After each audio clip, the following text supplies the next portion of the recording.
Former President Donald Trump and his spokesperson, Carolyn Leavitt, continue to downplay the serious rise in political and gun violence across the country. Instead of offering real solutions, they often use these tragedies for political advantage.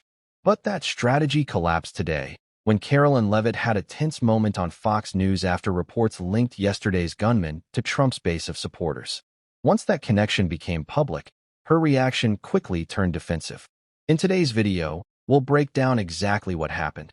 But before we get into it, make sure to hit the like button and subscribe if you haven't already. It helps us a lot in bringing you independent coverage. Now, let's start by looking at the kind of rhetoric that continues to inflame tensions and create the very dangers we're talking about. These groups have radicalized impressionable individuals to foment violence. An attempted transgender assassin traveled to Justice Brett Kavanaugh's family home with plans to end his life. An attempted assassin came within an inch of ending President Trump's life in Butler, Pennsylvania, and on the campaign trail, another attempted assassin tried to kill the president at his golf club in Florida. A left-wing assassin shot United Healthcare CEO Brian Thompson right in the back in the heart of New York City. ICE agents are facing a more than 1,000% increase in assaults for simply doing their jobs. Violent radical left-wing mobs engaged in illegal behavior, targeted Jewish Americans, and shut down America's college campuses under the previous administration. Left-wing mobs burned down Tesla dealerships out of, quote, protest of Elon Musk and his policies.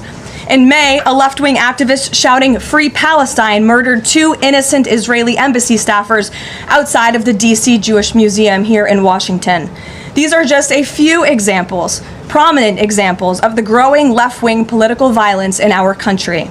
Enough is enough, and as President Trump has promised, he will directly address the dark sources funding and supporting this domestic terrorism to finally restore order in our country. The American people can expect further, very strong action on this very soon. The responsibility for this wave of violence cannot be ignored, and much of it traces back to Donald Trump and those who continue to amplify his rhetoric. For years, Trump has held enormous political influence, yet during that time, we've seen a steady rise in both political and gun violence. Has he worked to calm the rhetoric? No. Has he taken real steps to help end America's gun violence crisis? Again, no.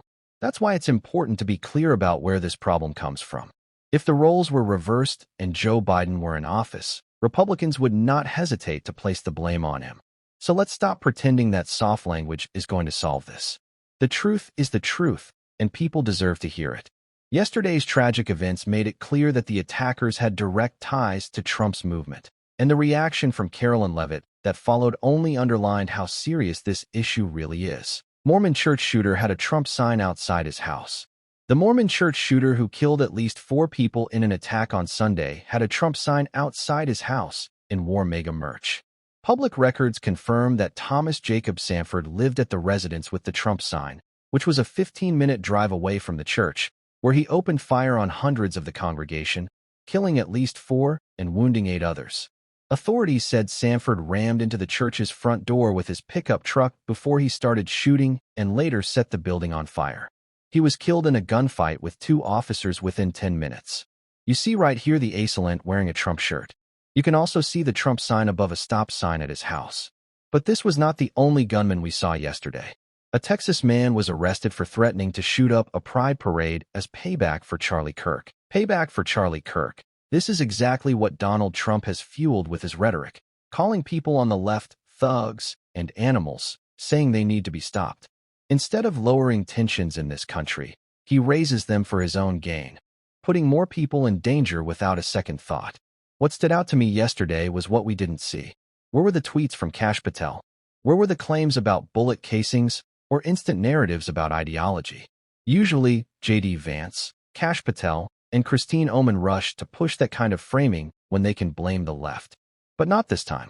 And that silence makes what Carolyn Leavitt said here even more telling. And they are trying to understand more about this, how premeditated it was, how much planning went into it, whether he left a note. All of those questions have yet to be answered, but certainly will be answered by the FBI. I think the American people in your audience can be assured.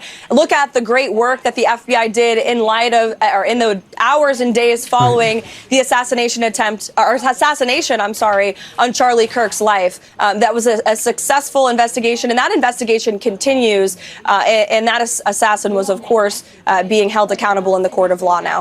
Hold up. Pause for a second. The FBI says they're still investigating, but the facts are already public. Multiple outlets confirmed this individual had Trump signs displayed and was wearing MAGA gear. Yet Carolyn Leavitt and others act as if that information is impossible to find. Meanwhile, when Kash Patel rushed online with photos of bullet casings and floated a strange theory about an anti-IC message, something no one had even heard of before, he posted that within minutes. But here, when the evidence points back to Trump's movement, there's silence. Why? Because Donald Trump and his allies only amplify tragedies when they can twist them for political advantage.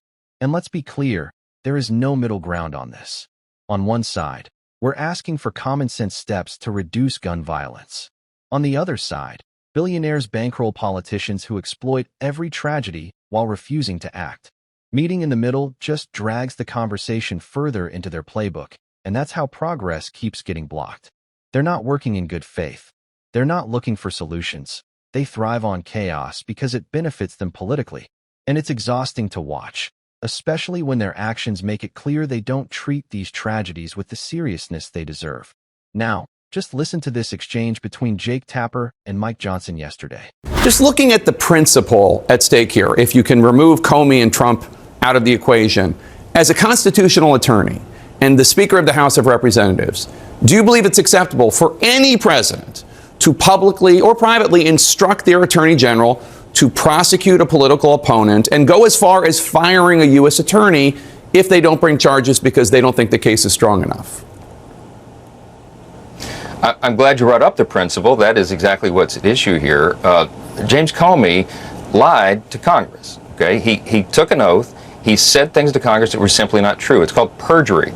A grand jury that is not, a nonpartisan, non-biased grand jury that was assembled looked at the charges and they agreed, they voted to bring an indictment of James Comey. Not President Trump, not the DOJ, but a grand jury. That's how our system works. It's a very important principle for us to apply that everybody has to subscribe to the law, even a former FBI director. And he has lots to answer for. There are many things that he could have been indicted for, but the statute of limitations ran out on so many of those matters.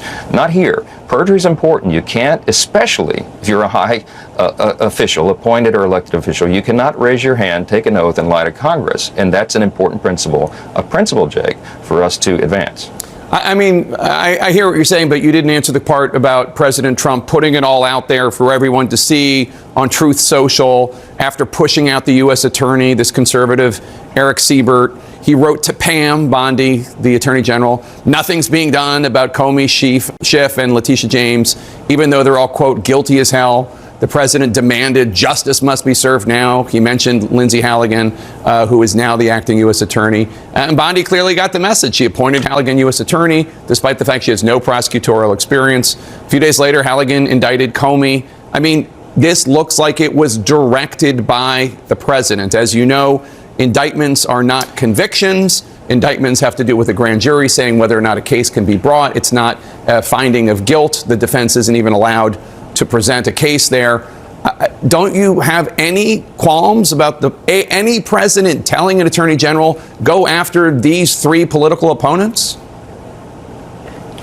I would take issue with that. I don't think that's what he did. But what I have qualms with, Jake, is the total and utter weaponization of the Department of Justice. And Comey was a primary person responsible for that. They quite literally, for 4 years under the Biden administration, turned the entire apparatus of our judicial system against one person. His name's Donald Trump. There's never been a political figure in the history of the world who was so maligned and attacked, certainly not using the legal system of his country to go after him in the way they did. Every way possible. You and I would need 3 hours of a program to go through all the ways that they did that. They weaponized the DOJ. And so that's what Comey ultimately was the leader of and responsible for. He was one of the primary persons who did that.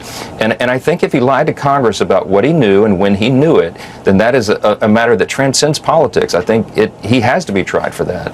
And I expect that the jury in that case will determine that that's exactly what he did. They're using the Justice Department as a political weapon against their opponents, and then, somehow, turning around and blaming President Biden simply because his son was prosecuted and convicted. Are we really expected to take their word on anything? Of course not. Blind trust is not an option. Just yesterday, Senator Chuck Schumer said he's going to trust Republicans to do the right thing on the budget vote, to trust that they won't try to strip away health care. But why? What proof has anyone seen that would justify that kind of trust? The truth is simple. There isn't any. Democrats must hold their ground. Firm, strong, and unshaken. No backing down, no giving in. Call out corruption, push back against bad faith politics, and refuse to surrender even an inch.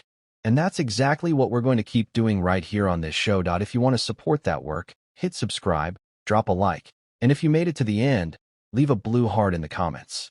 Until next time, I'll see you.